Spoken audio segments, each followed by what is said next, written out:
Welcome back to the REV Rides channel. My name is Patrick, and today we have a box that I've been waiting for since 2024, a long seat option, and that is what is in this box. So they wanted to perfect it. They did a whole bunch of testing and made sure it was exactly how they wanted it, and that's what we got here. So I'm gonna go ahead and open it up, show you guys what's in the box, and then I'm gonna show you how to put it on your SR.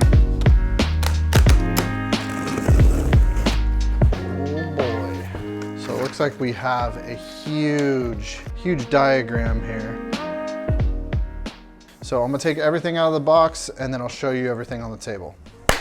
All right, there's a ton of stuff here. Every part you need, every nut, bolt, ignition switch, everything, tools even.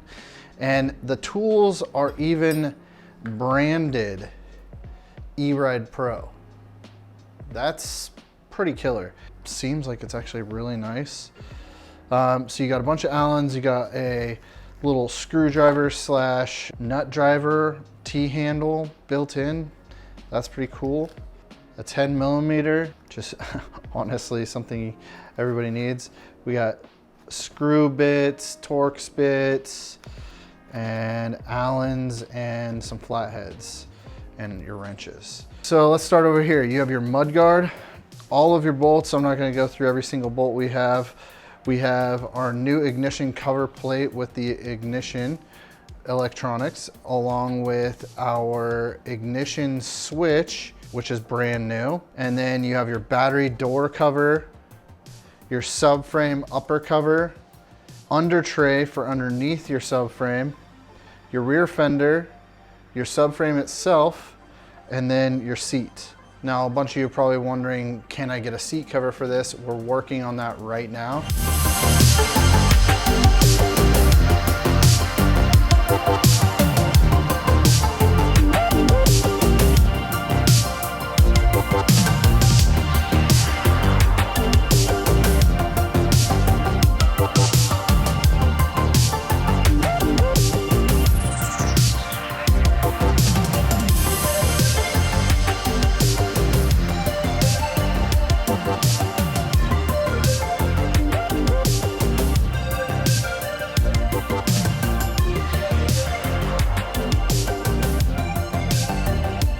All right, and before we put all this on, understand this does take a little bit of skill set just on being able to remove things and put things together. If you've taken some parts of your bike apart, you can do this. So just take your time with it, and I'm sure you will be super stoked on it. So let's get this thing together. All right, let's go ahead and get our battery out. Remove the communication cable, disconnect both battery leads. Put your wires out of the way and take your battery out. There are a bunch of 4 millimeter Allens that we need to remove. There's two here, one on each side of the battery, one on each side of the battery cover, and one on each side of this plastic plate here. Then we can go ahead and set our ignition aside. We'll get to this in a minute. I'm going to set a rag underneath here. I'm going to drill out both these rivnuts. I already grabbed a 3/8 drill bit. But if you don't have that size and you're wondering if it will work, just put it around here, and as long as it doesn't go outside of the radius of this, then it should be fine. You're just basically drilling through the inner part to get the riv nut out.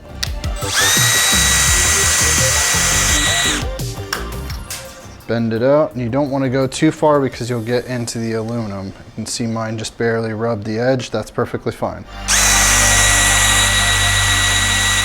Now we can grab both these and set it aside. You have 4 bolts under here that are 4 millimeter. We're going to take those out. Now we're going to go ahead and disconnect these bullet connectors for the taillight. And then we have these 4 bolts, 2 on each side. So 1 up here, 1 down below right here. And then on the other side as well, we're going to remove. That's a 5 millimeter. I want to flip this sideways and clip this zip tie that's holding these wires. Now with your 4 millimeter Allen, you're going to go ahead and remove this old mud flap. There's 4 screws. Now we're going to put our new screws on, and our new mud flap piece is going to go in the same exact location. We're going to go ahead and put 243 blue Loctite on each bolt.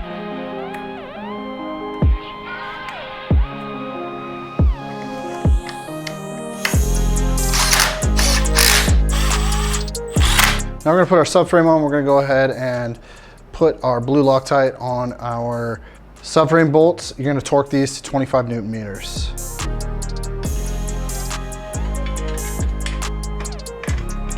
And make sure you just put each bolt in a few threads before you tighten anything. That way everything is in its place. Now we can go ahead and remove our ignition and USB charger. Just pinch these and pull them out. And then pull the 2 spade connectors off the USB plug. Now we're gonna grab our brand new ignition with our seat cable. Plug these in. Very straightforward and simple. Male to female, female to male. And we're going to find its location underneath here. And then it comes with a new USB-C on your ignition plate. And before we put our ignition inside, we're gonna put this in, which is a converter. We're gonna go ahead and plug these together like that. These right here. And you're gonna see there's green and black, and there's green and black. Green to green, black to black.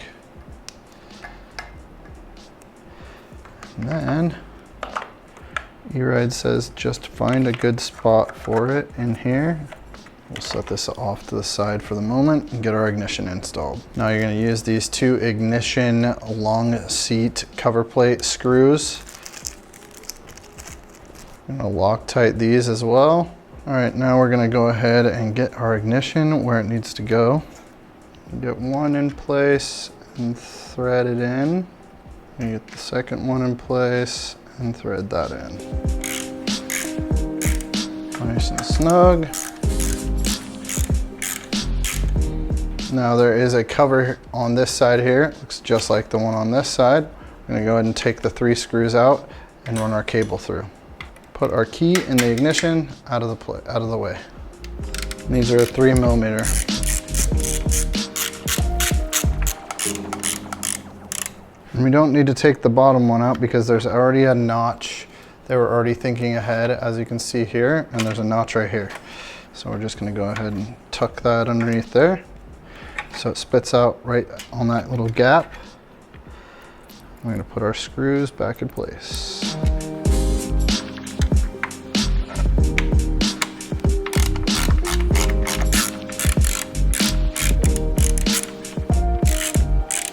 And these just need to be snug because they're 3mm. You don't want to go crazy on them. Then we can tuck the cable underneath the subframe. So when you route your cable, you're going to go underneath this one and then underneath all the rest of them. Like so. There's a little notch that goes right there. So we're going to go ahead and slide this onto here and like that. Then make sure it works. And to release it, it's up here on the key. You just turn it to the left. All right, now you have a new rear shock guard that protects your shock from getting crazy dirty. And then you have 4 holes here, along with 4 holes here. You're gonna go ahead and put all your bolts from your hardware through. The nuts will go on the inside, and all the bolt heads you'll see on the outside here. And then you have this plate that goes right here, like so. You're gonna put each bolt these like that. And then it's gonna go on here. We're gonna take our 4 nuts, and these are 4mm. We're gonna tighten it all up. And so as you can see, there's little spots for the nuts to go in. Just get those in place like that. And we can go ahead and tighten all these up.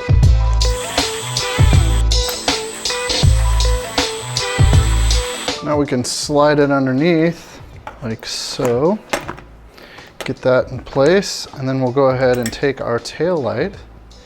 Find our tail light wiring we unplugged earlier, right here. We can tuck it underneath the subframe, and you'll notice that the wire colors do not match. All right, red goes to blue, black goes to green with the yellow stripe, and then green goes to green. I'm gonna zip tie that right there. And then you have an extra cable here that goes to absolutely nothing. All right, now we're going to put the under tail and the upper tail piece and the rear long fender on. And your rear long fender is going to go underneath this piece. Let's go ahead and put our lower in place. It's kind of like a jigsaw puzzle.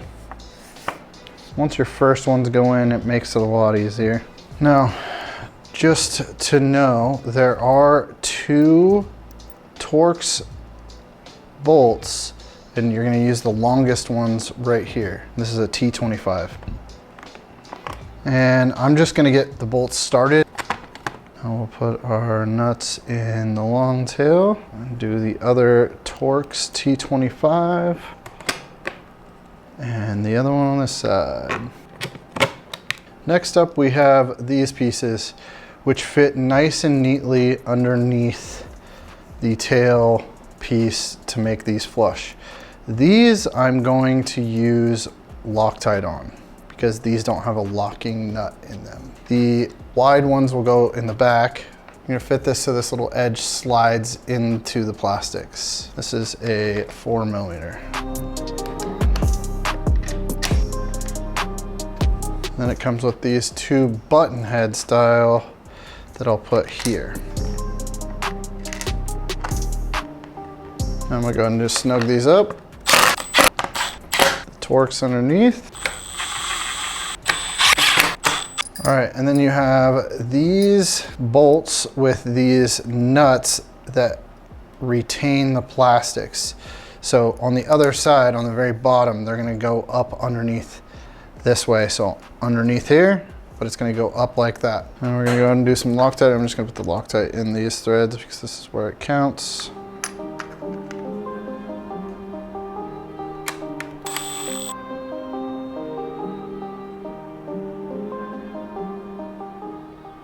Nice and secure. A couple Phillips head screws. And I'm not gonna lie, these are challenging to get in, but not impossible. Just get those snug.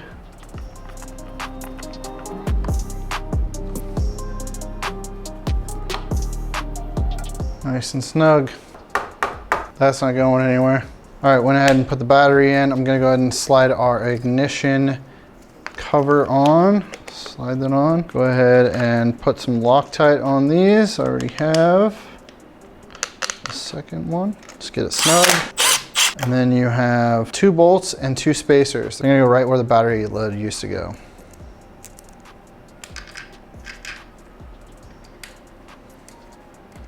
These are a 4mm. Put them snug. Make sure you put blue Loctite on. Put our key back in. Put our communications port and plug our battery in. I like this. There's a lot more room for your SR battery wires. Now we have our new battery cover. It has 2 little spots here. We're gonna slide in onto these little new spacers. And then there are these latches. All right, make sure it's all the way in place or it's not gonna fit right. This latch takes quite a bit of a push to get them linked in, and then we're gonna go ahead and pull these tight, and she's snug. All right, now we can just pop our seat on. So you'll see there's a hook here, there's another one here, and then these sit on these spots here, and your lock goes in. So go ahead and get that lined up like so. And you're snug. Let's see how this feels. All right, what do you guys think? How does it look? I think they did a really good job, and I understand now why it took so long for them to do it. That was a lot of parts, and it took quite a bit of time to put this together. But I like this little front fairing that's reminiscent of another bike. The long seat, I like that it's wider. Let's see how comfy it is. Yeah, this is gonna be comfortable. It's not too soft, it's not too hard. The fact that it's wide right where you sit is great. Traditionally, the wider the saddle, the more comfortable it is. A lot of aftermarket dirt bike seats, especially for bikes that are supposed to go long range, have wider seats. So this is pretty awesome. I really like the feel of it. Now, the next thing is get out and ride it, right? I think the product speaks for itself. And once you guys get this on your bike, you're going to love it. Now, if you've had an E-Ride from the beginning, this fits every model but the Mini. I have 100% confirmed that with E-Ride. So if you want to get this for your S, your 2.0, your 3.0, your SS 1.0 from way back in the beginning, or your SR, go ahead and hop on revrides.com to get yours. If you have any questions whatsoever regarding any type of fitment, go ahead and reach out to us at revrides.com/contact. And if you have any other quick questions, you can drop them in the comments below. Make sure you like, subscribe, comment down below. Are you gonna get one of these? Do you like how it looks, or do you prefer the old style? Other than that, don't forget, if you're ever in the area, swing by and ride with us. Peace.